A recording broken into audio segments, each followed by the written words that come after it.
사무엘상 9장 1절부터 14절 우리 한 절씩 말씀을 교독하겠습니다. 베냐민 지파에 기스라 이름하는 유력한 사람이 있으니 그는 아비엘의 아들이요 스롤의 손자요 베고라스의 증손이요 아비아의 현손이며 베냐민 사람이더라. 기스의 아들이 있으니 그의 이름은 사울이요 준수한 소년이라. 이스라엘 자손 중에 그보다 더 준수한 자가 없고 키는 모든 백성보다 어깨 위만큼 더 컸더라.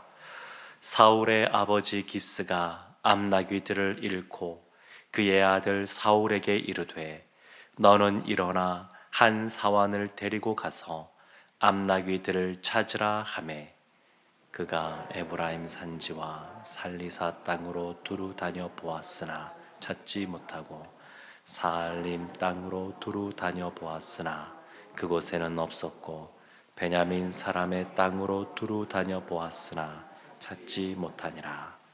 그들이 숲 땅에 이른 때에 사울이 함께 가던 사환에게 이르되 돌아가자. 내 아버지께서 암나귀 생각은 고사하고 우리를 위하여 걱정하실까 두려워하노라 하니 그가 대답하되 보소서 이 성읍에 하나님의 사람이 있는데 존경을 받는 사람이라. 그가 말한 것은 반드시 다 응하나니 그리로 가시나이다. 그가 혹 우리가 갈 길을 가르쳐 줄까 하나이다 하는지라. 사울이 그의 사환에게 이르되 우리가 가면 그 사람에게 무엇을 드리겠느냐? 우리 주머니에 먹을 것이 다하였으니 하나님의 사람에게 드릴 예물이 없도다.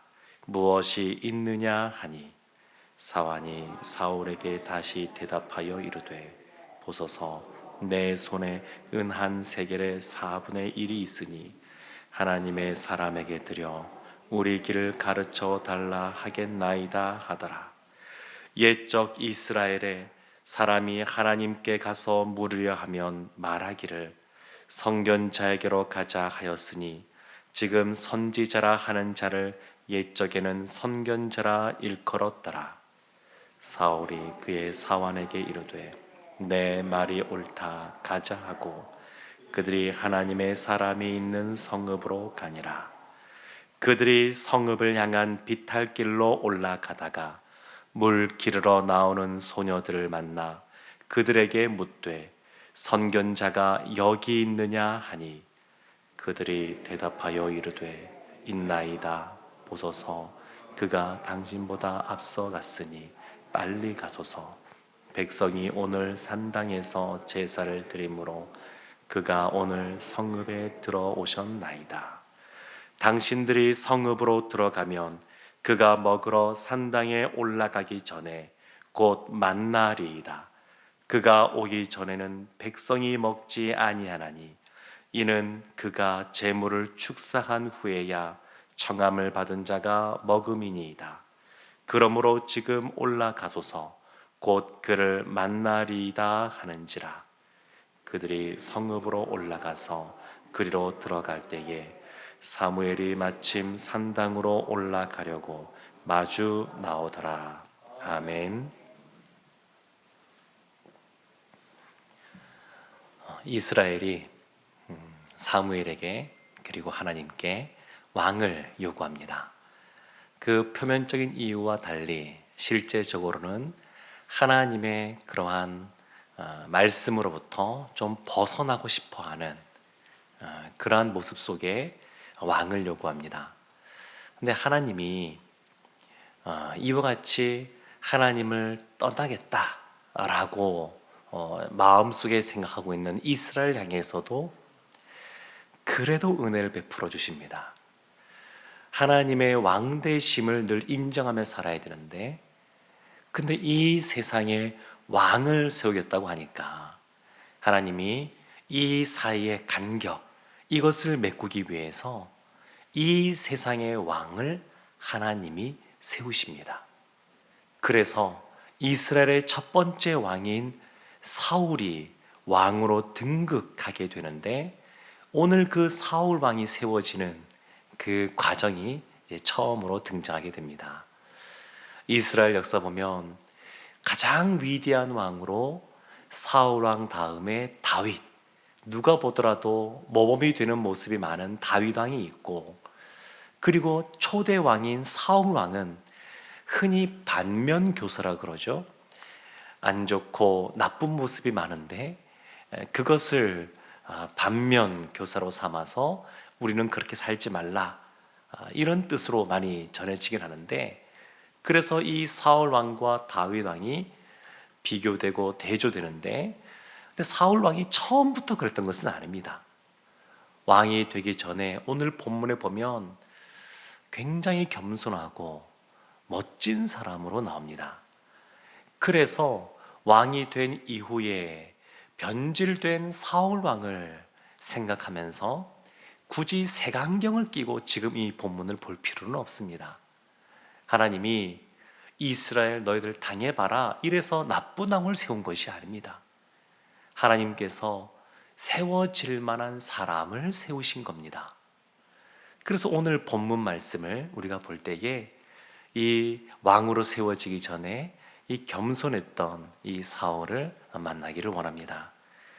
오늘 본문이 시작하는 1절 말씀에 보면 이 사울이 어느 지파 사람이냐? 베냐민 지파 사람이라고 말합니다. 이스라엘 12지파 중에서 막내 지파이면서도 사사시대 때 아주 큰 어려움을 겪어서 많은 사람이 죽임을 당하게 되는데, 그래서 아주 소수의 사람이 남아있는 그 베냐민 지파입니다. 그런데 그의 아버지는 보면 유력한 사람입니다. 그러니까 사울은 아주 작은 베냐민 지파의 작은 자라고 스스로 생각하고 있었는데, 그의 아버지는, 그 집안은 유력한 그 베냐민 지파 가운데 그러한 집안이었습니다. 근데 오늘 말씀 보면 이 사울의 외모를 묘사합니다. 성경에 많이 나오지 않는데 아주 특별했던 것 같습니다. 2절 말씀 보면 이렇게 나옵니다. 그의 이름은 사울이요 준수한 소년이라. 준수하고 키가 컸습니다. 다른 백성들보다 머리 하나가 더 위에 올라갈 만큼 아주 키가 컸습니다. 그래서 겉으로 보면 야, 멋있게 생겼다. 그리고 키도 크고 뭐 덩치도 있겠죠. 왕으로 세워짐에 있어서 외모로 보면 사람들이 수긍할 만한 그러한 외모를 갖고 있었습니다. 그러면 하나님은 잘생긴 사람을 쓰시느냐? 그렇지는 않습니다. 하나님이 다윗을 세울 때에 성경은 뭐라고 말하냐면, 하나님은 외모를 보지 않고 그 사람의 중심을 본다고, 마음의 중심을 본다고 말씀합니다. 그래서 하나님께 세움받는 사람, 부름받는 사람은 외모가 어떠하든지 상관이 없습니다. 준수한 사람도 부름받기도 하고 그렇지 않은 사람도 부름받습니다. 중요한 것은 마음의 중심입니다. 그 마음의 중심을 보고 하나님이 지금 사울을 세워가기 시작하시는데, 하나하나 보면 사울이 이때는 굉장히 멋진 사람이었습니다. 사울의 아버지 기스가 암나귀들을 잃게 되었습니다. 그래서 이 암나귀들, 한 마리가 아니죠, 뭐 두세 마리 되려나요? 그렇게 이제 잃어버리게 되었는데, 그 아들 사울에게 한 명의 사원을 데리고 암나귀들을 찾으라 그랬습니다. 이렇게 보면 사울이 그냥 우리 외부 청년들처럼 그냥 이런 사람처럼 생각이 되지만, 사실 이때 사울은 아들이 있었습니다. 요나단. 이때 요나단의 나이가 이미 10대 후반에서 20대 초반이었기 때문에 많은 학자들은 이 당시의 사울의 나이가 30대 후반에서 40대 초반일 것이다, 이렇게 주장들을 합니다. 어린 나이가 아닙니다. 지금 암나귀를 찾으러 가는데 그냥 그 10대 후반이나 뭐 20대 초반에 되는 그러한 청년이 가는 것이 아닙니다. 이미 장성한 자녀가 있는 그러한 가장입니다. 그런데 그 사울이 아버지가 말하니까 암나귀를 찾으러 가는 겁니다. 그러니까 아버지의 말에 순종적인 사람입니다. 그리고 그 사울이 사왕과 함께 열심히 찾습니다. 에브라임 지파의 땅이 그 베냐민 지파에 차지하고는 땅이 위쪽으로는 에브라임 지파 그 산지가 있고 아래로는 유다 지파가 있는데, 그러니까 에브라임 산지 전체를 다 돌아다니고 그리고 살리사 땅을 두루 다녔습니다. 열심히 다녀서 하루, 이틀, 사흘을 다녀도 찾지 못하는 겁니다. 열심히 찾습니다.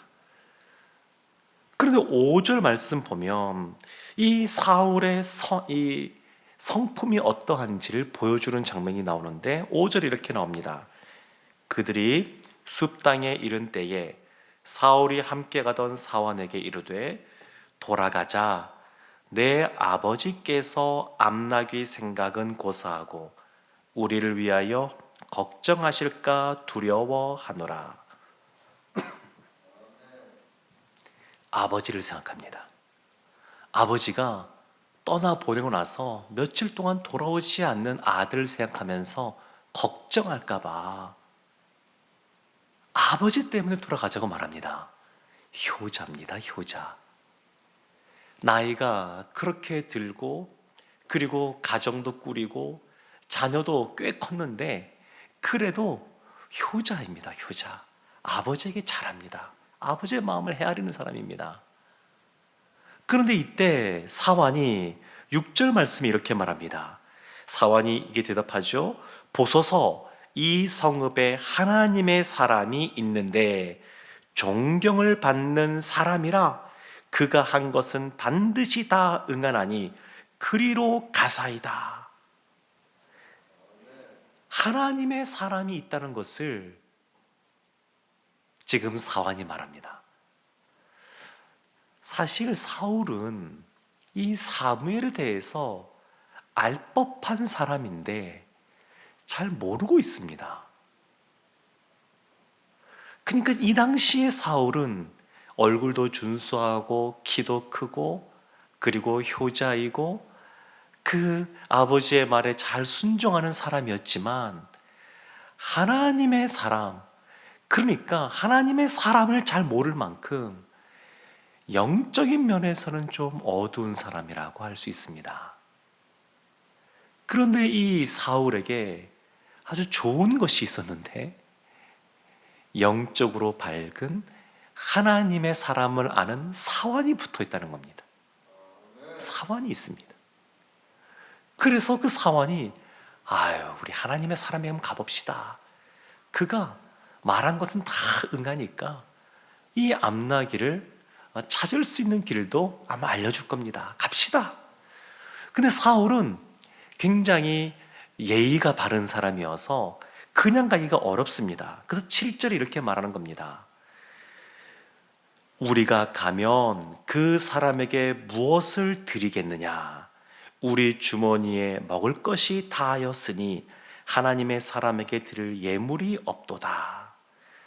사실 하나님의 사람에게 꼭 예물을 갖고 가야 되는 건 아닙니다. 근데 사울은 이런 영적인 면에서 지금 잘 모르고 있는 사람입니다. 관심이 별로 없습니다. 그래서 뭔가 그냥 찾아갈 수 있느냐, 부탁하는 건데 뭔가를 가지고 가야지 이렇게 생각하는 겁니다. 근데 우리 집 없지 않느냐, 나귀 찾으러 와서. 이 사환이 이렇게 말합니다. 8절에 보소서, 내 손에 은 한 세겔의 4분의 1이 있으니 하나님의 사람에게 드려 우리 길을 가르쳐 달라 하겠나이다. 마침 이 사환에게 줄 수 있는 작은 것이 있었습니다. 이 얼마 안 됩니다. 한 세겔도 크지 않은데 4분의 1이니까 얼마 되지 않습니다. 근데 이것이 마침 사환에게 있었습니다. 그래서 사울이 가기로 작정합니다. 그래서 10절 말씀 보면 내 말이 옳다, 가자. 그리고 하나님의 사람을 찾아갑니다.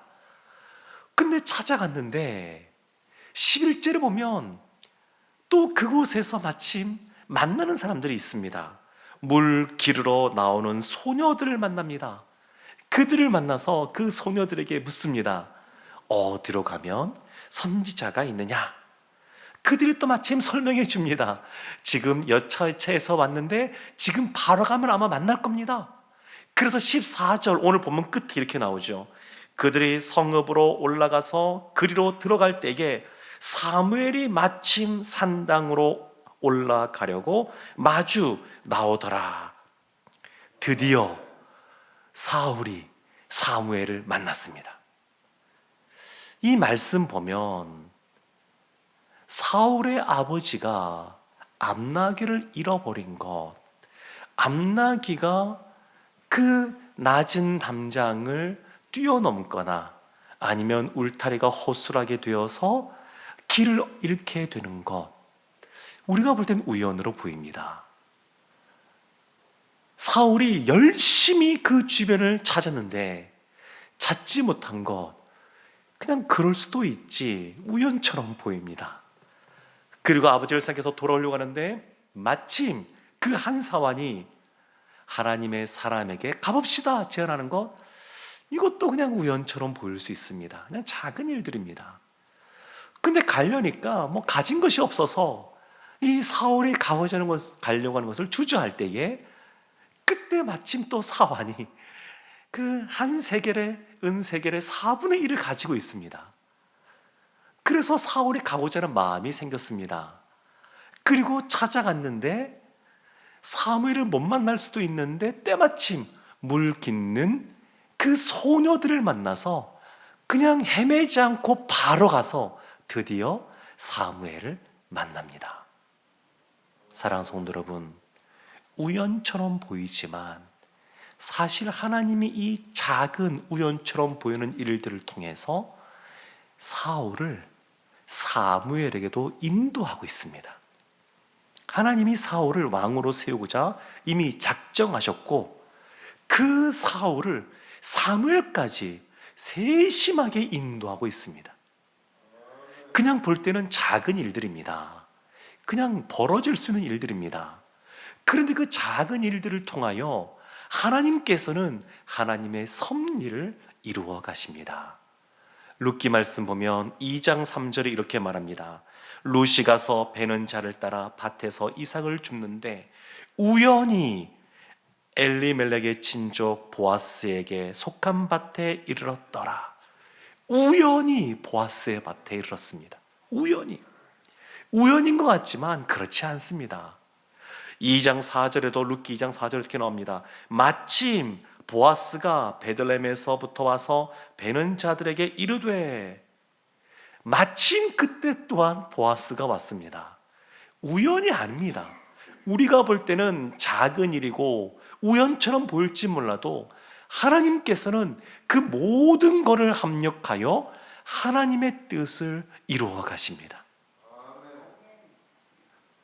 바로의 딸이 강물에 목욕하러 왔는데 마침 갈대 상자에 담겨 있는 그 모세의 울음소리를 듣습니다. 아하수에로 왕이, 에스더의 남편인 아하수에로 왕이 밤에 잠이 오지 않아서 그냥 역사 일기를 읽겠는데 마침 그 대목에 모르드게가 자신을 구해준 이야기가 기록되어 있는 것을 듣습니다. 사랑하는 성도 여러분, 하나님은 우리의 어떤 작은 일들, 우리 주변에 있는 그 사람들을 통해서 하나님의 섭리를 이루어 가십니다. 사울 옆에 한 사환이 있었고 한 물깃는 여인이, 소녀들이 있었고 그 만남들을 통하여 하나님의 뜻을 이루어 가십니다.